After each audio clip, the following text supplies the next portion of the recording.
SIR একটা dangerous অবস্থা এবং 10 দিন 4 তারিখ পরে অন্ধকার হয়ে যাবে বাংলাটা করতে অনুভব করতে হবে। মানুষ মানুষকে তাড়া করবে। পলিটিক্যাল নেতা যারা ঠকিয়েছে মিথ্যা কথা বলেছে তাদের লাঠি পেটা করবে। তার কারণ হলো তারা মিথ্যা করে বলেছে আইন সম্পর্কে।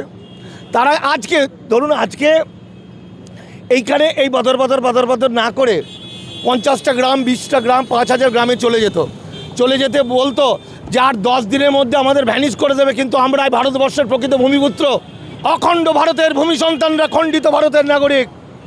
তাহলে অখণ্ড ভারতের ভূমিপুত্রদের আজকে তোমরা কৃতদাস বানাবে, আজকে তোমরা বাংলা থেকে মেরে তাড়াবে, তাদের বাড়িঘর জমি জায়গা কেড়ে নেবে।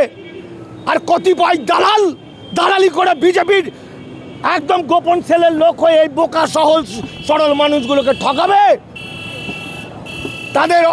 তাদের বিপদটা কোথায় হলো না, তারা তাদের গুরুদেবকে মানে, তারা নেতাদের মানার জন্য নেতারা শেষ করে দিল।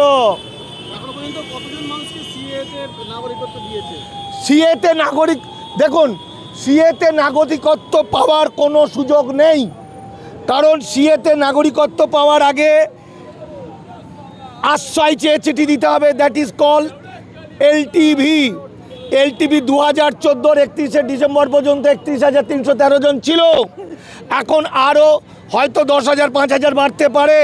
এই দেখুন সিএ আইন মুখ দিয়ে রক্ত তুলে সিএ আইন বুঝিয়েও উদ্বাস্তুদের মাথায় ঢোকাতে পারেনি বিজেপি পন্থী বা গোপনে বিজেপি মতুয়াদের দালাল।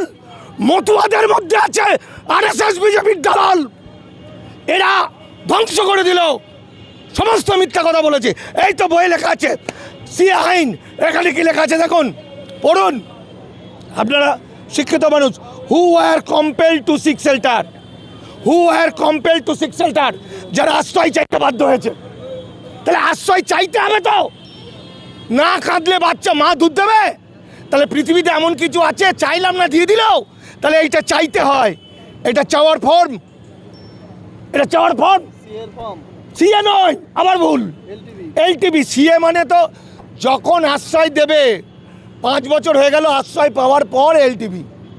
নাগরিক তো অনেক পরের, আগে আশ্রয় নিয়ে খেপা। এই হলো আশ্রয় চাওয়ার ফর্ম। এটা কেউ আবেদন করলো না। আমি অসীম সরকারকে পাঠালাম, সুবোধ বিশ্বাসকে পাঠালাম, আর এই দাদাগুলোকে সব পাঠালাম। দেখেছেন আজকে আমাকে কিন্তু আসতে বলেনি, কেন? আমি সত্যিটা বলে দেবো।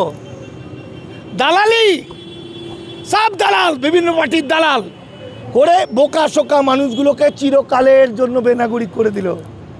অন্ধকার ঘুটঘুটে নেমে আসবে 4 তারিখের পরে বাংলায়, বাড়ি ঘর জমি জায়গা কিছুই থাকবে না।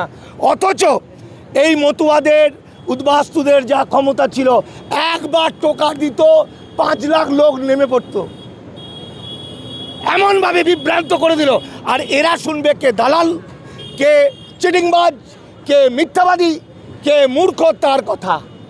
আর যারা সত্যি কথা বলবে তাদের কথা শুনবে না, শুনবি না মল্লি, কে বাঁচাবে?